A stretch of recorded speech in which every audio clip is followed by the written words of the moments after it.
What is informal learning? Well, informal learning is the way you learn to speak your language. It's the way you learn to be who you are. It's how you learn your culture. Informal learning is everything that's not formal learning. Formal learning? Formal learning usually has a curriculum that's not what you wanted. It's what somebody else defined for you. Often it's done at the same time or in the same place with other people.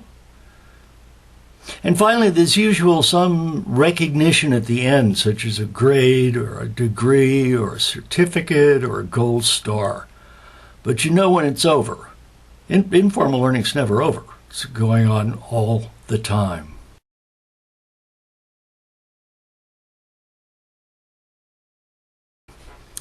Informal learning is more than a theory. It's going on all the time. It's the way that you learn your job. In fact, more than 80% of learning about a job is done informally. It's not in training classes. It's by watching somebody who's really good. It's by paying attention to your coach. Social networks are vital to informal learning.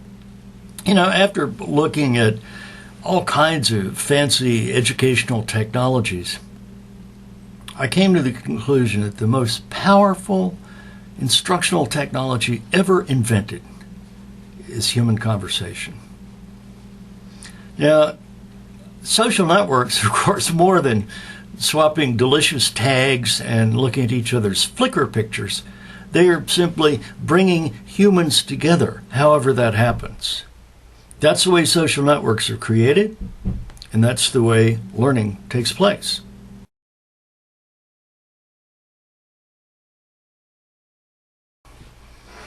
How can organizations sort of right the balance, if you will, of where they're investing money? I mean, most companies put $4 out of $5 or more in formal training, and 4 out of 5 times more learning happens in informal training. Well, of course, I do have a book on this, but I would look to such things as legitimizing conversation, making it real easy for people to find one another, to swap information, use of graphics as well as words to tell stories, taking internet-like technology in-house to the extreme, where people are able to blog and read RSS feeds, and it's give it 3 or 4 years, it's just going to be totally amazing, and it will just be the way that you work. Work and learning will actually be merging at about that point.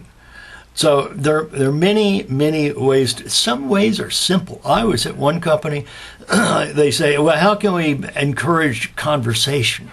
And I said, well, look, I look out and you've got these cubicles that you're lucky if one person can fit in there. What you do is take 1/3 of those and rip them out and put in sofas and espresso machines, and people will come together and they will talk and they will get ideas, and the cycle time of the organization will be faster, and you'll be wiser, and you'll serve customers better, just because people thrive on doing things well. Did they do it? No. 2 CEOs later, they're still grappling with the fact that people in the organization don't talk with one another.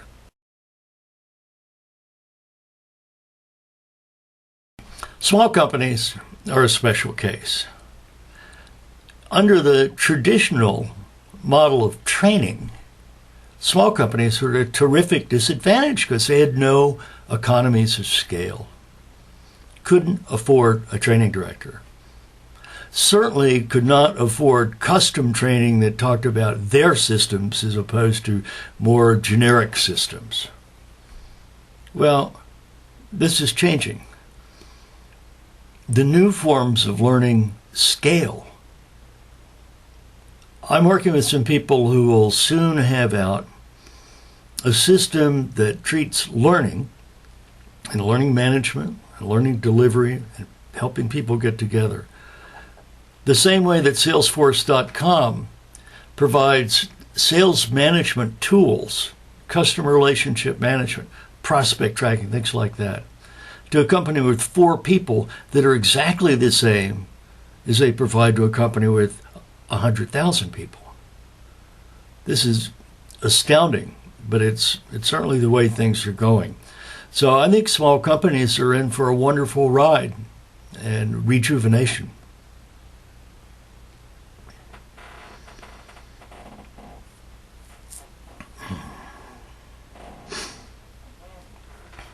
Well, asking if they're informal trainers, no. But it's because training is something that somebody does to somebody else, whereas learning is an internalized, it's an act that you do yourself. People can train you, but they can't learn you. This is a new area. Some people are already doing it naturally. They're just good managers. There are things to learn. They come in organization development. They come in learning about true dialogue. They come in sizing up a situation where you recognize that, oh, this is a good time for appreciative inquiry, or this is a time that we need to foster communities of practice, or this is, the ideal time for sort of a strategic renewal within the firm, and here's how we go about it. Now, there's no curriculum, probably never will be, but there are values and there are basic lessons, and these are becoming better known now. I know I'm giving talks and posting things on the web all the time, as are some of my friends.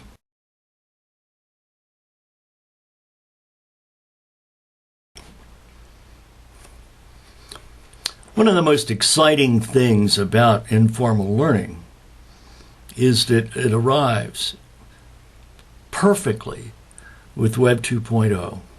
Web 2.0, I mean, there are a lot of definitions, sort of what the web is now, a rewrite web, a participatory web. And just imagine some of the ways that this can bring people together. A lot of countries are concerned because the bulk of their experienced workforce is near retirement. And with smaller families, there are not enough new folks to come in and take those jobs. Well, what if we change the whole way we look at people who are retired? I mean, folks live 20 years longer than when the retirement laws were set. Then you died when you were 65. Now, you'll be in your 80s. So you've still got some very useful, fruitful years. You may want to occasionally give advice from your fishing boat or from a camping trip or from your vacation in Paris, but you are available and very knowledgeable, and the web can bring more experienced but not full-time working people to bear, helping bring up the novices and the younger people. How about having experts converge with one another? The web knocks out distance. People in the strangest little niches in the world can get together and talk. There's a wholesale revolution in business because of this. I mean, the flatter world is just the beginning of the sort of mix and match corporation where you have a piece from here, a piece from there, whatever. It's all virtual. It's going to change our lives substantially. The web, it's hard for me to talk about the web and informal learning because I am so enamored of the web and so optimistic about what it can do and bringing people together that I don't separate it out into learning that often. The web is, and it will continue to grow as the greatest converger of humans that we've ever seen.